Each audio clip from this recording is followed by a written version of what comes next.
नमस्कार बंधुगण आम ओडिशा चैनल आपण मानक स्वागत करुच्ची। आज भिडियो रे आमे जानिबा वोटर आईडी को केमिति ऑनलाइन माध्यम रे करेक्शन करा जाई पारे। आम भारत में प्रायतः 90% लोकंकर वोटर आईडी रे किछि ना किछि नाम मिसमैच रही से सब को केमिति इजिली आमे ऑनलाइन माध्यम रे करेक्शन करबा ताहा ए भिडियो रे देखा। ये भिडियो को लास्ट पर्यंत देखो। या पूर्व आम चैनल को जब सब्सक्राइब करना तेज सब्सक्राइब करनी आ पाखे आसुवा बेल आइकन दबाई दिंतु।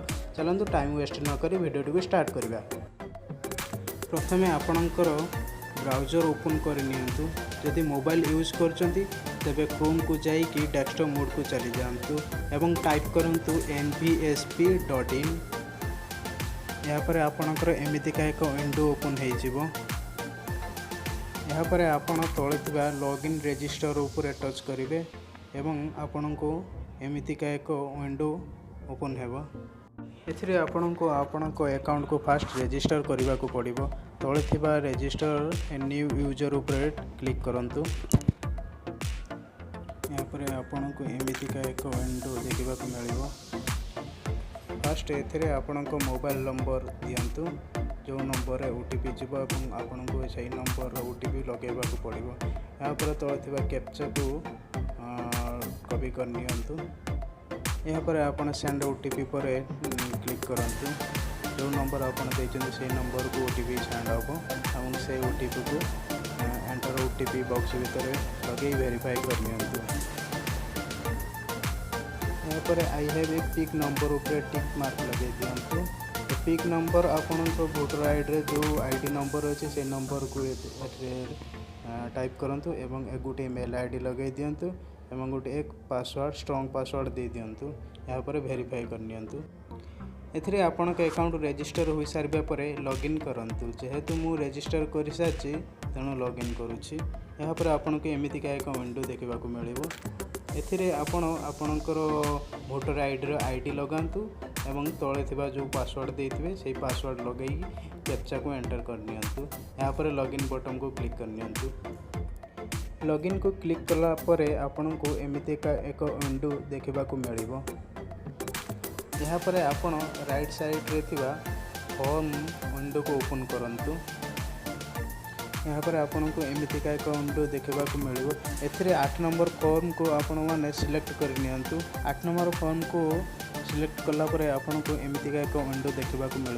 एथिरे आपण को हिंदी किंबा इंग्लिश लैंग्वेज चूज कर पारिबे। मुझे इंग्लिश लैंग्वेज चूज करी आपण को देखौची। फर्स्ट आपण स्टेट सिलेक्ट करंतु आपण को स्टेट रो छथि। तापर आपण को डिस्ट्रिक्ट सिलेक्ट कर नियंतु एवं यहाँ पर आपण को संविधान रे रहउछन्ती से संविधान मध्य सिलेक्ट कर नियंतु। यहाँ पर आपणकर एप्लिकेशन डिटेल्स रे आपणकर नाम लगे दियंतु और सरनेम मध्य लगे दियंतु। यहाँ पर देखिबा पार्ट नंबर ऑफ इलेक्ट्रोस एवं सीरियल नंबर। यह मु आपनको वीडियो लास्ट को बतेबी केमिति नंबर प्राप्त करेंगे। यहाँ पर आपण जहाँ सब करेक्शन करिवार थिबो तले थिबा बॉक्स पर टिक लगांतु। इसे टिक लगाइबा द्वारा आपण जो सब करेक्शन करबा कथा टिक लगे करि परिबे। एथिरे मु मोर ना एवं बापा ना करेक्शन करिवार अछि तो फटाफट एप्लिकेशन को भरि दउछि।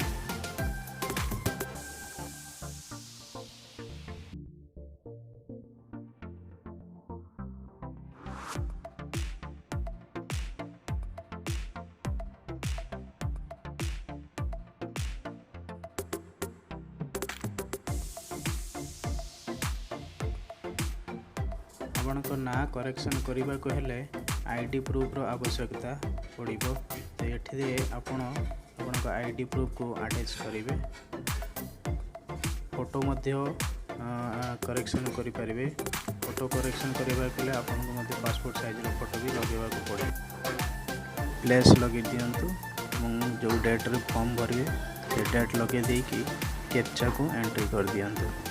यहाँ पर सबमिट बटन पर क्लिक कर दिंतु। एठारे एरर देखुची आमे इलेक्ट्रो नंबर एवं सीरियल नंबर पुट करने। चलते इलेक्ट्रो नंबर एवं पुट नंबर केमिति बाहर करा जाए ताबे देखिबा। आपण को वोटर आईडी रो पार्ट नंबर एवं सीरियल नंबर पाइबा को हेले आपण को क्रोम क्रोम को जाइए सेकंड पेज ओपन कर नियंतु एवं सेकंड पेज ओपन हो जिबा परे आपन को ए लिंक टाइप करबा को पड़िबो। यहाँ पर आपन को एमिति एक विंडो देखा मिलबो। यहाँ पर आपन सर्च बाय EPIC नंबर उपरे क्लिक करंतु एवं आपन को वोटर आईडी रे थिबा आईडी नंबर को इथरे पुट करंतु एवं आपन को स्टेट सिलेक्ट कर नियंतु। यहाँ पर तल दिया थिबा कैप्चा को पुट कर दियंतु एवं सर्च बॉक्स उपरे क्लिक कर दियंतु। यहाँ पर आपन को एक न्यू विंडो देखा को मिलिबो।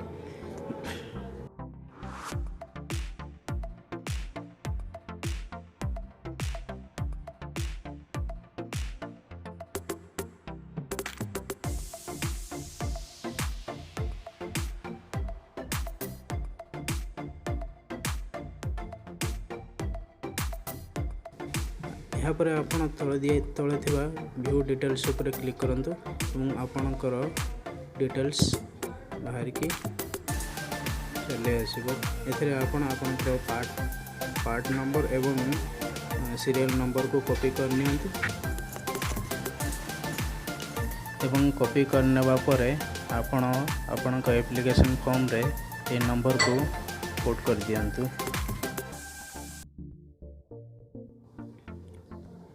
पार्ट नंबर एवं सीरियल नंबर पुट कर सारिबा परे तले थिबा आइडेंटिटी फोटो नंबर रे आपण वोटर आईडी रे थिबा आईडी नंबर को लगे दियंतु एवं तले कैप्चा एंटर करी सबमिट ऊपर क्लिक कर दियंतु।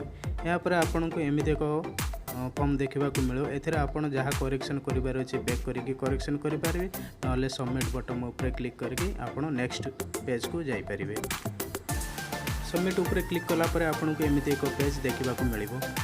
एथिरे आपन को फॉर्म फाइनली सबमिट हो जिवो एवं आपन को ट्रैकिंग नंबर गोटे मिल जिवो आपन को फॉर्म चेक करिया पई। पेज को आसी ट्रैक एप्लिकेशन स्टेटस ऊपर क्लिक करिकि आपन को ट्रैकिंग आईडी पुट करिकि आपन को फॉर्म डिटेल्स जानि पारिबे।